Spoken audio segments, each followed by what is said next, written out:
మనం ఎప్పుడైతే ప్రయాణం చేస్తుంటామో, జర్నీ చేస్తుంటే మనం ముట్టిందంతా మంచి లక్కీగా అవుతుంది, మనం వెళ్ళిపోతున్నాము, అలా ఉంటున్నామంటే okay, well and good. Okay. కానీ ఎప్పుడైతే మనం అనుకున్నది అయితలేదు, మనకి ఏమైనా ఇంపాక్ట్ అవుతుంది అన్నప్పుడు మనం చేసే ప్రయత్నం మన 100% ఉంది, కానీ రిజల్ట్స్ వస్తలేదు, ఎందుకో వస్తలే అన్నప్పుడు మనం ఈ మెథడ్స్కి వెళ్తాం. అప్పుడు మనం చెక్ చేసినాం అనుకోండి, ఇప్పుడు ఎవరైనా ఒక పద్ధతిగా న్యూమరాలజీకి వచ్చిర్రు అనుకుందాం, అప్పుడు వాళ్ళ డేట్ ఆఫ్ బర్త్ చూస్తాం, వాళ్ళ నేమ్స్ చూస్తాం, అక్కడ మనకి ఏమైనా డిఫెక్ట్ కనబడ్డది అనుకోండి, మనం అడ్జస్ట్ చేస్తాం. అయితే ఫస్ట్ ఒక మనిషికి లైఫ్లో చేంజ్ కావాలి, ఆయన జర్నీ ఎట్లా చూస్తుంటే తెలవాలంటే మీ డేట్ ఆఫ్ బర్త్ అనేది చాలా ఇంపార్టెంట్. అది అడ్జస్ట్ చేసినాక మీ నేమ్ అనేది, అది చూసినాక నేమ్ అనేది అడ్జస్ట్ చేయడం జరుగుతుంది.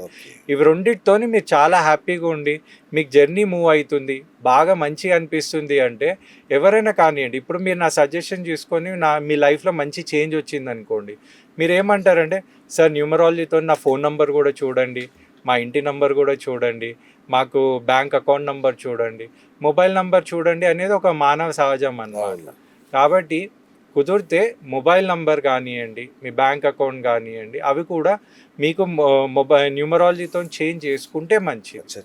అంతే. అసలు ఒక మనిషి జీవితంలో లక్ పర్సెంటేజ్ ఎంత సార్? సార్ నిజం చెప్పాలంటే ఏంటి అంటే సార్, ఒక 100% తీసుకున్నారు అనుకోండి సార్, 60-70%, మ్యాక్సిమం 8-90% కూడా హార్డ్ వర్క్ మీద, స్మార్ట్ వర్క్ మీద డిపెండ్ అవుతుంది సార్. లక్ అనేది ఏంటంటే it's just like a salt sir. Salt ఇప్పుడు మీరు తినే అన్నంలో మీరు అన్నీ తిన్నాక కూడా కొంచెము ఉప్పు అనేది తక్కువైంది అనుకోండి, మీకు ఆ టేస్ట్ అనేది తెలియదు.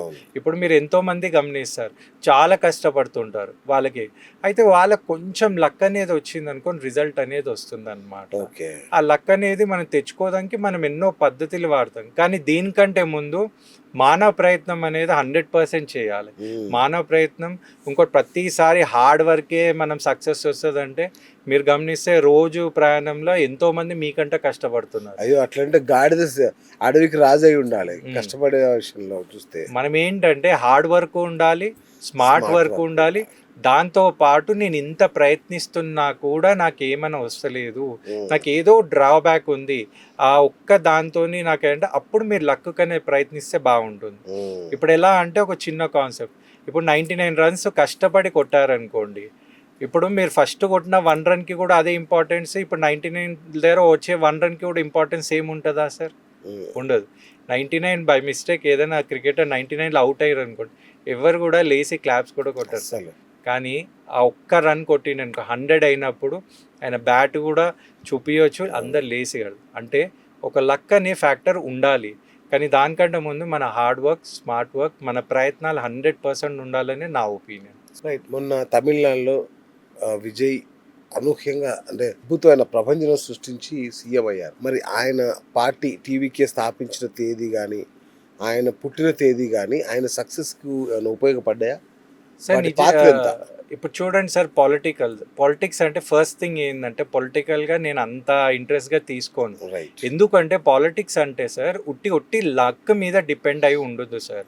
ఇప్పుడు ఎంఆర్పి అంటే ఏంటి అంటే ఇప్పుడు మ్యాక్సిమం రీటైల్ ప్రైస్ లాగా ఇప్పుడు పాలిటిక్స్ కూడా సార్ మనీ, ఇంకోటి రెస్పెక్ట్, ఇంకోటి పవర్ మీద డిపెండ్ అయి ఉంటుంది అన్నమాట.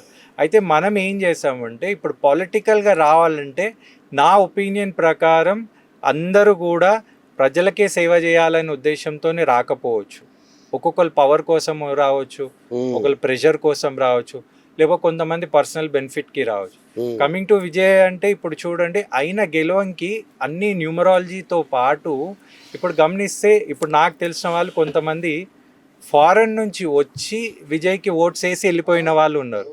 అంటే ఆయన మీద ఒక గుడ్ ఇంప్రెషన్ ఎందుకంటే మీరు గమనిస్తే ప్రతిసారి తమిళనాడులో ఎప్పుడైనా ఏదైనా ప్రాబ్లం వచ్చినప్పుడు ఈయన ముందుండి కొన్ని సేవా కార్యక్రమాలు చేసిండనమాట.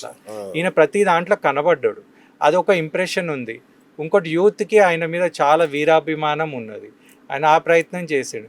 ఇంకోటి ఆయన డేట్ ఆఫ్ బర్త్ మీరు గమనిస్తే ఆయన 22కి పుట్టాడు అనమాట.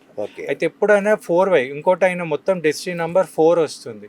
4/4 కాంబినేషన్ వచ్చేటప్పటికి ఏంటంటే 22కి పుట్టిన వాళ్ళకి ఒక 40 years తర్వాత ఒక మంచి చేంజ్ వచ్చే ఛాన్స్ ఉంది. అదొకటి. కానీ టీవీకేకి గమనిస్తే దాంట్లో ఉన్న నంబరు నేను క్యాల్కులేట్ చేశాను.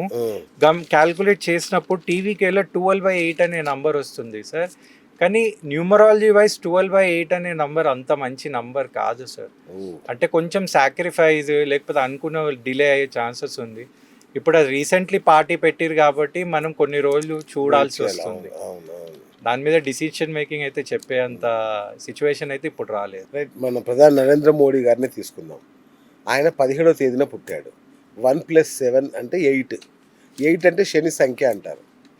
మరి అలాంటి శని సంఖ్యలో పుట్టిన వ్యక్తి 3 సార్లు ఎలా ప్రధాని అయ్యారండి? సార్ చాలా మంది ఏం చేస్తున్నారు అంటే ప్రతి ఒక్క నంబర్కి ఒక బండ గుర్తుగా ఒక ఫిక్స్ చేసి పెట్టేస్తున్నారు అనమాట. ఇప్పుడు 5లో పుడితేనే మనం లక్కీ అయిపోతున్నాం, 1లో పుడితే మనం ఇక మోనోపోలీ లీడర్ అయిపోతాం. అలా కాదు సార్. ఇప్పుడు శని మహారాజ్ అనేది ఏంటంటే చాలా మంది ఇప్పుడు శని మహారాజ్ చూడంగానే భయపడేటట్టు అట్లా కాదు.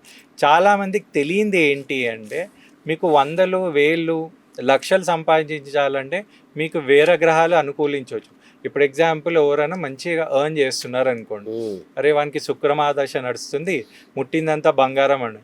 కానీ మీకు లక్షల కోట్లు కావాలి, వేల కోట్లు కావాలి, మీరు పెద్ద పెద్ద స్థాయిలో ఉండాలి అంటే మీకు సపోర్ట్ చేయాల్సింది ఏకైక గ్రహం ఏంటంటే శని మహారాజే సార్.